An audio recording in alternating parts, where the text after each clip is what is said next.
bahwa roh kita, roh yang dimaksud yang kekal itu merupakan atau lebih dekat disebut jenis malaikat. Nah, inilah hebatnya manusia. Manusia ini mempunyai susunan konstruksi yang terdiri dari macam-macam unsur. Unsur malaikat ada, yaitu roh tadi. Jadi roh itu sebenarnya alamnya bukan di sini. Dia di sini ini orang asing di bumi. Dia itu di alam sana.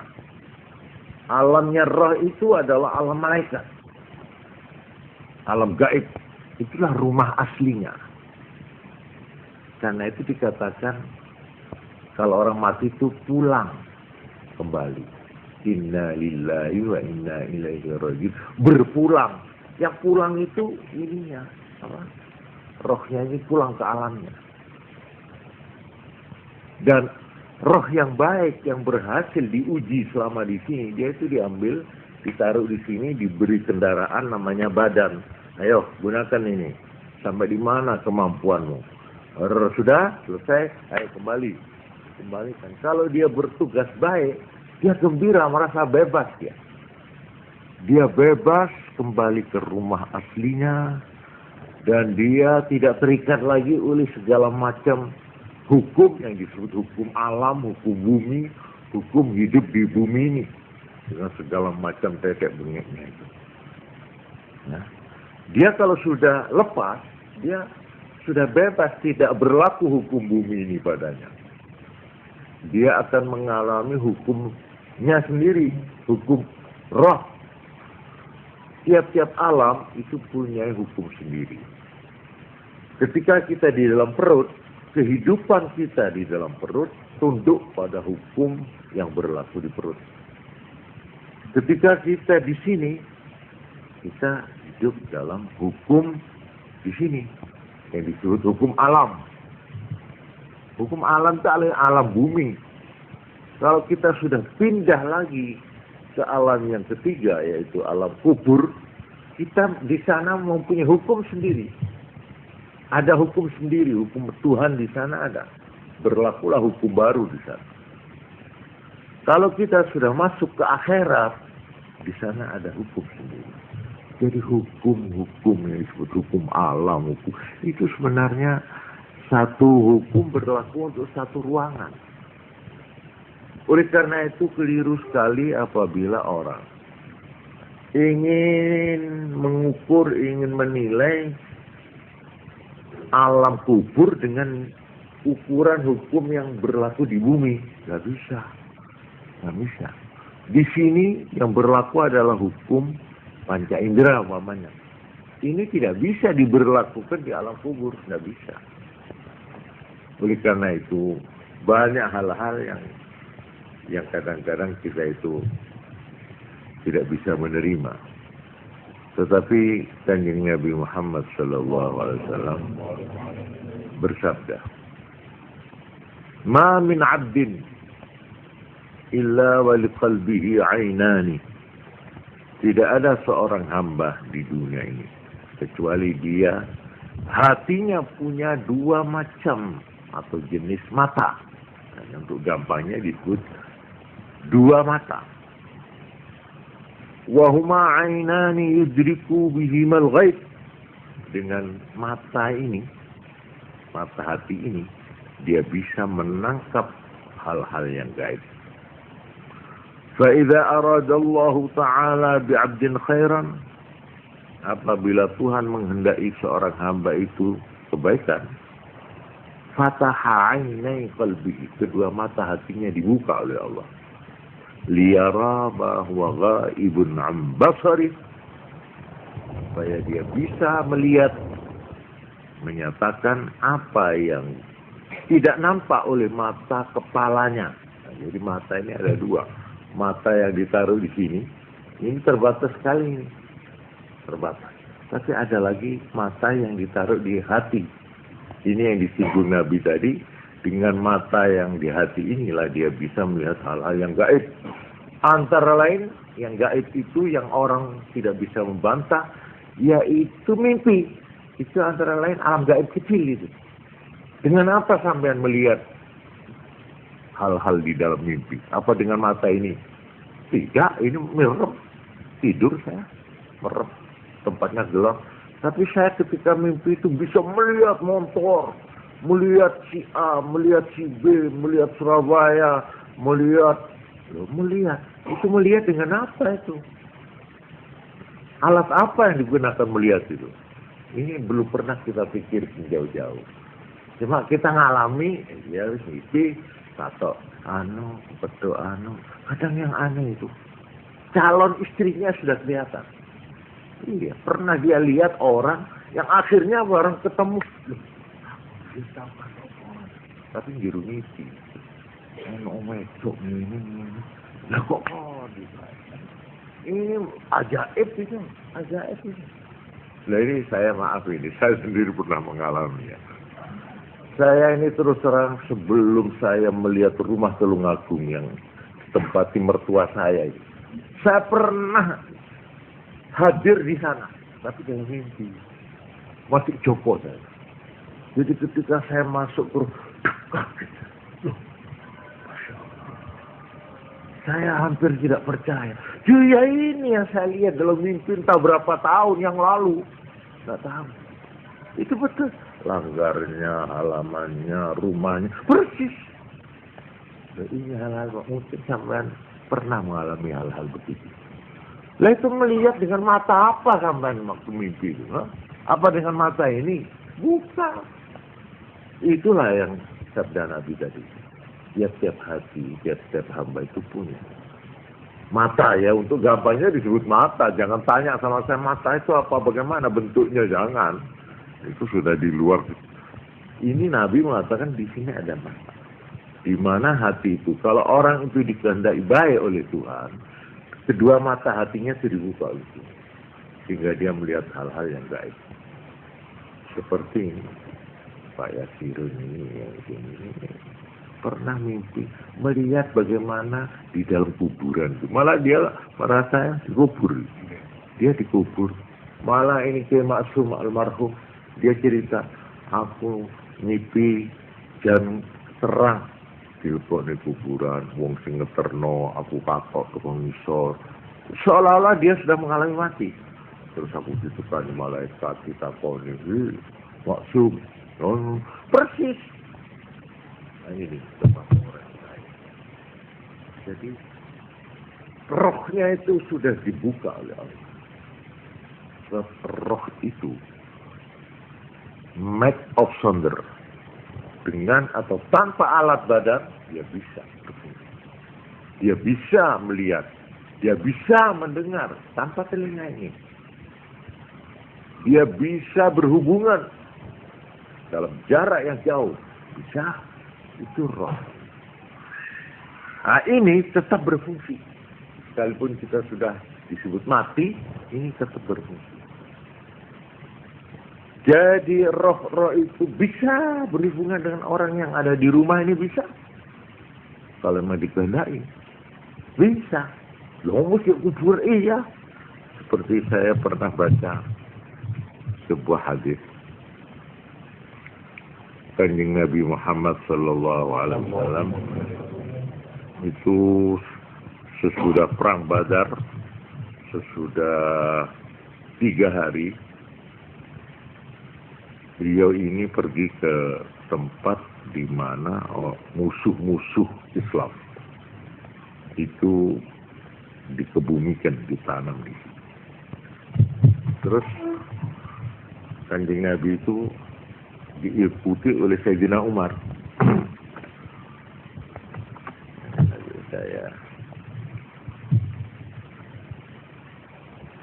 Nah ini beliau berbicara dengan mereka yang sudah di dalam kuburan itu. Nah ini An Anas ibni Malik radhiyallahu anhu anna Rasulullah sallallahu alaihi wasallam taraka qatla Badrin salasa. Dari sahabat Anas bin Malik bahwa Nabi meninggalkan orang-orang yang gugur di perang Badar 3 hari. Summa atahum, kemudian datang Nabi ke kuburan. Faqama alaihim, berdiri di muka kuburan musuhnya ini. Fanadahum, terus beliau memanggil-manggil. Malah ini disebutkan. 1. Faqala ya Aba Jahal ibn Hisham. Abu Jahal musuh besar itu. Itu mati ditanam di situ. Dipanggil oleh Nabi. Hei Abu Jahal bin Hisham. Ya Umayyah ibnu Khalaf. Ini nama musuhnya juga ini. Ya Utbah ibnu Rabi'ah. 3 orang. Ya Syaibah ibnu Rabi'ah. 4. Dan 4 orang ini memang tokoh-tokoh yang berat ini dari musuh-musuh Nabi yang mati di dalam perang Badar. Alaysa qad wajadtum ma wa'ada rabbukum haqqan? Nabi tanya. Hei saudara-saudara, katanya dia. Ya, apakah janji Tuhan sudah kamu buktikan sekarang? Fa inni qad wajadtu ma wa'ada rabbi haqqan. Saya sendiri di sini sudah menemukan apa yang dijanjikan Tuhan. Itu kemenangan dan sebagainya. Ini fasami'a Umar qaulan Nabi. Sayyidina Umar yang ada di situ itu dengar Nabi bicara begini nih, faqala, terus berkata, si Umar, ya Rasulullah, maaf Rasulullah.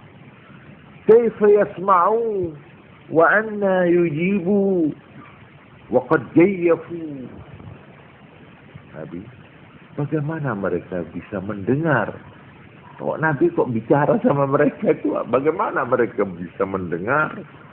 Wa anna yujibu, bagaimana mereka bisa menjawab pertanyaan sampean itu? Kan tanya Nabi tadi. Wa qad jayyafu, padahal sudah membangkai mereka, sudah jadi bangkai. 3 hari, ya. Apa jawab Nabi? Nah, ini. Soal.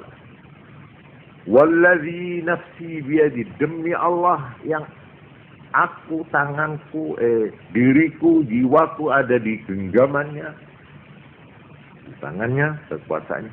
Ma antum bi asma'a lima aqulu minhum. Ma antum, tidaklah kamu lebih mendengar lima aqul terhadap apa yang saya ucapkan minhum daripada mereka. Kamu tadi dengar enggak? Saya tanya, dengar enggak? Pendengaranmu itu masih lebih tajam mereka. Ini Nabi.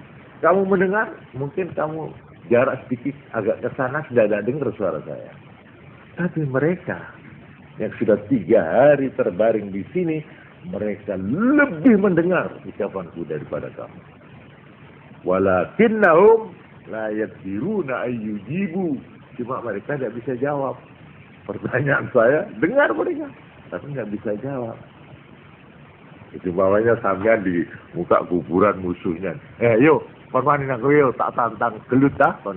Dengar dia, tapi dia tidak bisa jawab. Tapi dia jawab, iya, saking aku gini dari tidak dengar. Dan ini yang harus dicatat. Ini berlaku pada orang kafir. Ini orang kafir ini. Ya Aba Jahal, ini. Ya Aba Jahal, ya Umayyah, ya Utbah, ya Syaibah. Ini nama orang kafir. Ini Nabi bicara. Mulanya orang itu dikatakan oleh Nabi, "Idza hadartumul maridah awil mayyita faqulu khairan." Kalau kamu hadir mendatangi orang yang sakit, awil mayyit, atau orang mati. Jadi kalau kita ke kuburan atau ada orang mati, jangan berkata yang jelek-jelek. Faqulu khairan, maka berkatalah yang baik. Ada orang mati keluarga kita. Jangan di sini ini ada omong-omongan sing gak karu-karuan. Omong sing apik. Paling-paling yang dulu mungkin arwah bapak kula Kenapa? Fa innal malaikata yu'minuna ala ma taqulun. Karena malaikat yang hadir mengamini apa yang kamu ucapkan. Ini rawahu Muslim. Jadi kalau ada orang mati atau orang sakit parah ya, nemen sakit, jangan omong rusuh, apalagi terus main gaduh. Ayo timbang kesel nunggu naik. Krek. Wah, bunda ilok banget. Mbok gitu nak dolan main gitu. Tapi pun gede wong sakit parah yang menghadapi mati. Kasihan. Tapi kalau sampean baca Yasin, baca selawat atau apalah doa, ya Tuhan, ampunilah, ringankanlah bebannya apa. Itu malaikat yang hadir mengamini, amin. Ini kalau kita percaya kepada ucapan Nabi. Nabi yang mengucapkan ini, an Ummi Salamah, dari ibu Ummu Salamah itu istri Nabi. Ummu Salamah itu istri Nabi. Dan ini hadis sudah dikoreksi, rawahu Muslim, dianggap sahih, benar. Nah inilah bahwa roh yang sudah di alam kubur itu bisa masih punya kontak dengan kita. Oleh karena itu Kanjeng Nabi memerintahkan kalau kita itu hadir ke kuburan, dikenal atau tidak dikenal, ucapkanlah salam. Itu hadis sahih.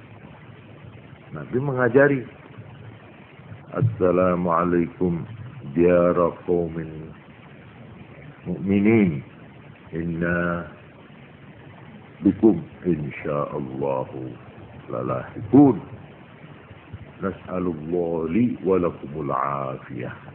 Ini ajaran Nabi. Sahabat-sahabat yang akan pergi kuburan diburu kon nang kuburan ulo salam ini ya. Assalamualaikum diyara qaumin mukminin, penduduk rumah atau tempat-tempat tinggalnya orang mukmin ya kuburan ini. Inna kami ini insyaallah apabila sudah dikehendaki oleh Allah bikum padamu salahipun bakal menyusul, pasti menyusul. Terus doanya nas'alullaha lana walakumul afiyah. Kami mohon mudah-mudahan selamat bagi kami dan bagi tuan-tuan. Ini ajaran Nabi. Dan kalau kita diperintah oleh Nabi untuk mengucapkan salam, itu artinya dia dengar enggak ini? Kalau tidak dengar, buat apa kita diperintah? Nah, ini seperti jangankan orang Islam, orang kafir dengar. Nabi bicara dengan orang kafir ini. Hadis dari Anas bin Malik, rawahul Bukhari wa Muslim, wal lafzu li Muslim.